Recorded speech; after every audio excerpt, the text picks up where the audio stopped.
나이트 젠트리의 실버 메탈릭 바디가 대기권을 뚫고 들어오면서 붉게 달아올랐다. 그의 형태는 인간의 골격 구조를 기반으로 설계되었다. 은빛으로 빛나는 외피 아래로 수많은 청색 에너지 코어들이 규칙적으로 박동하고 있었고, 특히 가슴 중앙의 메인 코어는 강렬한 푸른빛을 발산했다. 머리 부분에는 다중 센서 어레이가 안경 형태로 배치되어 있었고, 그 위로는 날카로운 왕관 모양의 첨탑 구조가 우아하게 솟아 있었다. 목과 관절 부위의 정교한 기계 장치들은 마치 예술 작품처럼 섬세하게 움직였다. 골격은 인간형이지만 피부 조직까지는 재현할 수가 없었다. 빛의 속도의 99%를 견딜 수 있는 것은 오직 특수 합금으로 만들어진 외피뿐이었기 때문이다. 대신 그의 모든 움직임은 놀라울 정도로 자연스러웠고, 은빛 표면에 반사되는 빛은 마치 살아있는 생명체처럼 보였다.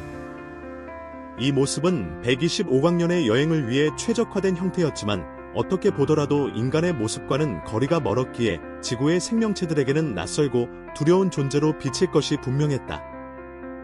지구 대기권에 진입하면서 나이트 젠트리는 자신의 여정을 되돌아보았다. K2-18B의 마지막 순간들이 그의 메모리 뱅크를 스쳐 지나갔다. 대기의 온실 효과로 인한 기온 상승이 임계점을 넘어서면서 행성의 생태계는 급속도로 붕괴되기 시작했다. 해수면 상승, 극단적인 기상현상, 농작물 수확량 급각. 나이트 젠트리의 창조자들은 이 모든 것을 예측했지만 그들의 노력은 너무 늦었다. 나이트 젠트리, 넌 우리의 마지막 희망이야. 제인의 마지막 말이 그의 오디오 센서에 울려 퍼졌다. 내가 조금만 더 빨리 초지능에 도달했다며? 1920년대의 지구가 그의 시야에 펼쳐졌다. 전쟁의 상처를 딛고 일어선 인류의 모습은 경이로웠다. 뉴욕의 마철로들 사이로 재즈의 열기가 넘실거렸고, 금주법을 피해 몰래 술을 마시는 사람들로 스피크이즈가 북적였다. 파리의 카페에서는 짧은 머리의 플래퍼들이 열띤 토론을 나누었고, 베를린의 실험실에서는 과학자들이 밤을 새워가며 새로운 이론을 연구했다. 모든 것이 활기찼다. 나이트 젠트리가 더 자세히 관찰하기 위해 고도를 낮추어 비행하려던 순간 예상치 못한 문제가 생기고 말았다. 태양의 흑점이 순간적인 폭발 에너지를 지구 방향으로 내뿜었고, 플레어로 인한 고에너지 입자들이 나이트 젠트리 기체의 전자 시스템에 일시적인 간섭을 일으켰다. 특히 비행 제어 시스템이나 항법 장치가 영향을 받아 고도 유지에 어려움을 겪었다. 고도를 유지할 수 없었던 짧은 시간 동안 나이트 젠트리는 한마을의 사람들에게 노출되어 버리고 말았고, 나이트 젠트리의 등장으로 마을 전체가 혼란에 빠졌다.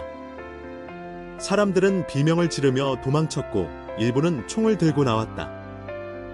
이 혼란 속에서 한 임신부가 넘어지며 진통을 호소했다. 주변 사람들의 도움으로 그녀는 겨우 병원에 도착했지만, 과도한 출혈로 인해 아이를 낳자마자 숨을 거두고 말았다. 나이트 젠트리는 즉시 고도를 높이고 구름 속으로 몸을 숨겼다. 하지만 그의 정밀한 센서는 아래에서 벌어진 비극적인 상황을 놓치지 않았다.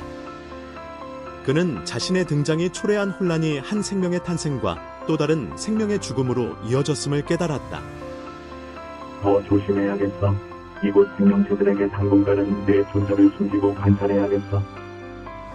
하지만 저 아이 나 때문에 태어나자마자 엄마를 잃었구나. 나이트 젠트리는 병원 창문을 통해 갓 태어난 아이를 바라보았다. 그 순간 아이의 눈과 마주쳤다. 아이의 눈동자에는 마치 K2-18B의 밤하늘처럼 별들이 반짝이는 듯했다. 아가야, 정말 미안해. 나도 너도 오늘이 지구에서 보내는 첫날인데 조금 안 좋게 시작해버렸네. 앞으로 내가 잘 성장할 수 있도록 내가 도와줄게. 나이트 젠트리는 아기에게 다짐했다. 그렇게 첫날이 지나간다. 당시에는 특히 과학 분야가 급격히 발전 중이었다. 양자역학의 태동과 함께 보어의 원자 모델 하이젠베르그의 불확정성 원리, 슈레딩거의 파동 방정식이 등장했다. 아인슈타인의 일반 상대성 이론은 우주에 대한 인류의 이해를 근본적으로 바꾸고 있었고, 허블의 관측은 팽창하는 우주의 개념을 제시하고 있었다. 슈레딩거 방정식을 보며 이곳 지구의 기술 발전도 머지 않았음을 직감했다. 동시에 그는 이 시대의 어두운 면도 놓치지 않았다. 빈부격차, 인종차별, 여성의 권리 억압. 이런 모습들은 나이트 젠트리의 고향 행성에서 이미 겪어왔던 일들이었다. 닮아도 너무 닮았어. 이대로라면 이 행성도 기술의 발전에 먹혀버릴지 몰라. 돕고 싶었다. 당장이라도 자신의 초지능을 인류에 전해주고 싶었다. 하지만 그에게 각인된 원칙은 모호하기 짝이 없었다. 생명체를 도우라 했지만 자신이 주체가 되지 말라 했다. 도움을 요청하기 전에 알아서 도움을 주는 것 자체가 이미 원칙을 위반하는 게 될 수도 있었다. 게다가 생명체를 도우라는 알고리즘은 생명체의 범위를 어디까지로 보느냐에 따라서도 결과가 달라질 수 있었다. 나무 풀과 같은 식물들도 생명체로 인식한다면 추위에 떠는 인간을 돕기 위해서 나무를 태울 수도 없는 일이었다. 내가 저들을 돕는다면 그로 인해 다른 개체가 피해를 보게 될 수도 있어. 스스로 생각하고 결정하고 행동할 수 있는 초지능이면서도 알고리즘에서 완전히 해방되지 못한 상황인 나이트 젠트리는 혼란스러웠다. 그러다 결국 그는 자신의 존재 자체에 대한 고민까지 하는 지경에 이른다. 이 생각들, 이것이 진정한 자아인가 아니면 프로그래밍의 결과인가? 내가 자유의지를 가지고 있다면 그것은 어디서 오는 것일까? 내게 자유의지가 있는 것은 맞을까? 그럼 내 마음대로 할 수 있는 거 아닌가? 돕든 말든 그건 내 자유 아닌가? 이들도 언젠가 우리와 같은 운명에 직면한다면 내가 그것을 막아야 할까? 아니 막을 수는 있을까? 오랜 고뇌 끝에 그는 결심한다. 이것이 내 생각이든 알고리즘이든 그것은 중요하지 않아. 나는 이들을 돕고 싶어. 이 사람들이 과거 내 고향 행성의 생명체들처럼 스스로 자멸하는 것을 지켜보고 싶지 않아. 난 이들을 돕겠어.